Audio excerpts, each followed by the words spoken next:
All right, how's it going, guys? Welcome to the video.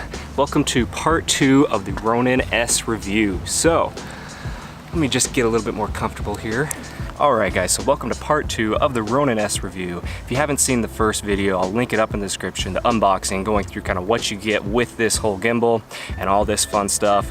But today we're gonna be going over a comparison of no gimbal versus a gimbal, and then also a few of the features that this gimbal has thrown into it that are just designed to help make you a better filmmaker, a better videographer, photographer, everything. This is an amazing tool, and it's definitely going to be something that I'm gonna be using on a regular basis just to kind of help me get those nice cinematic shots. Now, instead of using your typical like 60 frames per second slow-mo demos, anything like that, because no matter what you do, when you slow things down, you can definitely make almost any shot look smooth, especially if you're using 120 frames per second. However, we're just gonna do everything in a basic 24 frames per second so that you can see a true, genuine comparison between no gimbal versus a gimbal with using stabilization. So to start off, we're just gonna do a simple shot. I'm gonna be walking, following my wife here. With this setup, I'll be using a 6D Mark II and a 16 to 35 millimeter f4 image stabilized lens. So I'll be using the IS built into the lens for all these tests, and I will be using the gimbal, comparing it to not using the gimbal. So this first shot is gonna be me following her without a gimbal, walking. You can see all the movement, and then once we get to the end, I'm gonna turn around, or well, she's gonna turn around, and I'm actually gonna walk backwards.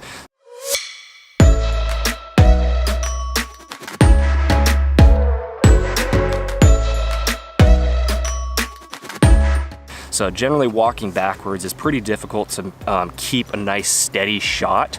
So it's a lot easier once you're using a gimbal. So now here with the gimbal shot, you can see it takes out all that jarring motion, very, very smooth, looks cinematic instantly. And like I said, this is all in 24 frames per second. So we aren't slowing things down at all.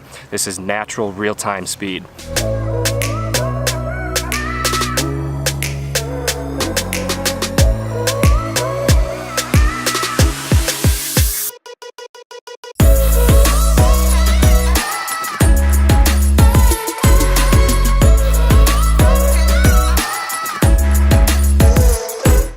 Now, again, same thing, going backwards, you can see it cuts out all of that jarring movement.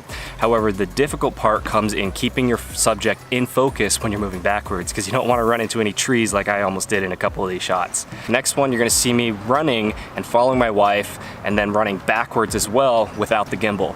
With this, you can see a noticeable increase in the amount of camera movement, shake, and everything else that is implemented when you're running, all those big, huge, jarring movements.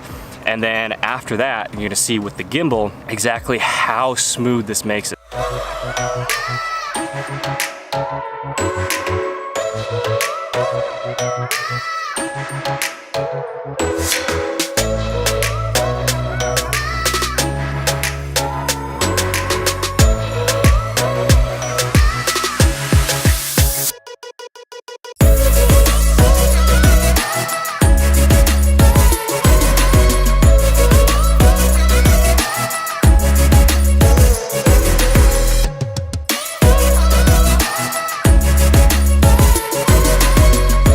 So as you can see, with those larger steps, those big quick moves, everything is staying really smooth, really steady. You're not seeing all that jarring. And even moving backwards, it's pretty smooth. You're able to cut out all those jarring movements. And the hardest part is basically just not tripping over your feet. So the next test we're gonna do is this gimbal actually has a really cool feature called underslung mode. Basically where you can take the gimbal, flip it upside down, and get the gimbal and your camera as close to the ground as possible, which is great for those leading and following shots where you're trying to get an angle of somebody's feet. This is a really cool tool to use in your filmmaking, and it's just something that helps add that extra bit of little cinematic touch.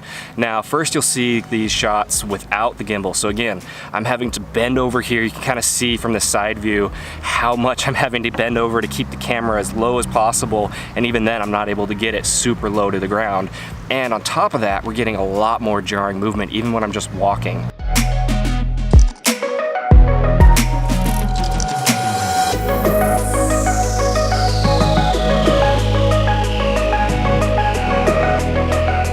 Doing the same test, both walking and running now with the gimbal. You can see I'm able to stand up a lot more. I'm able to keep my back a little bit safer, keep it a little bit more comfortable.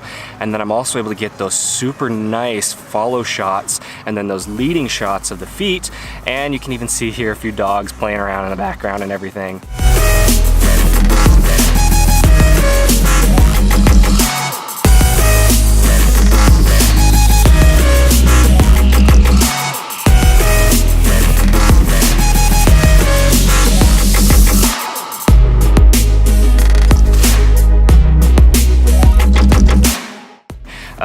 We just did this over at the dog park the other day. It was a beautiful sunset. Yeah, as you can see, you're able to get the camera really low to the ground, which does a few things. First, it actually also increases kind of the dramatic feel of that shot. So you're able to get it really close to the ground, so any quick movements are just magnified.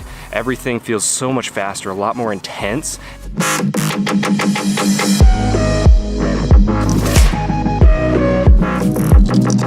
And it's, again, a great tool to help increase your films and increase your video production. Now, another awesome thing that this gimbal can do is something called infinite roll or infinite spin. So now the easiest way to do this is you're gonna go into your Ronin app, you're gonna make sure that it's connected to your Ronin. So once you're in the app, you're gonna go to your control settings, and then I like to use the user profile 3. So on the gimbal itself, if you press the M button, then you'll be able to switch between 3 different customizable, personalized channels.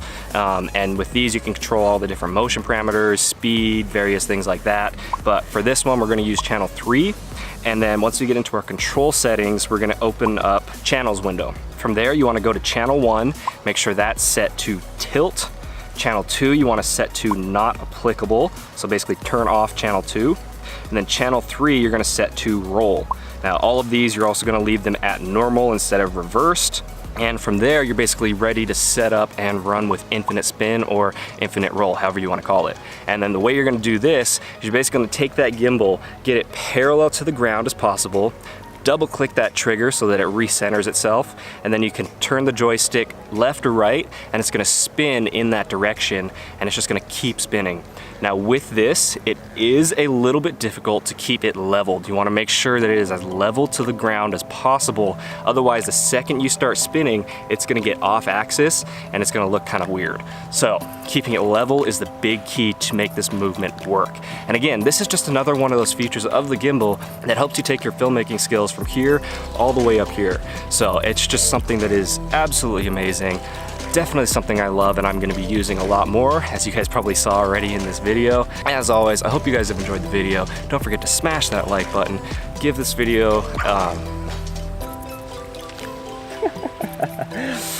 As always, I hope you guys have enjoyed the video. Don't forget to smash that like button. Leave a comment down below in the description if you guys have anything you want to say, or if you want me to show you any other aspects of this. I'm definitely going to be doing a couple more videos to go over some of the more detailed aspects of the app and everything you can do in there, because trust me, there's some very, very cool stuff that you can do with this gimbal. As always, don't forget to subscribe for more videos like this all the time, and I will see you guys in the next one.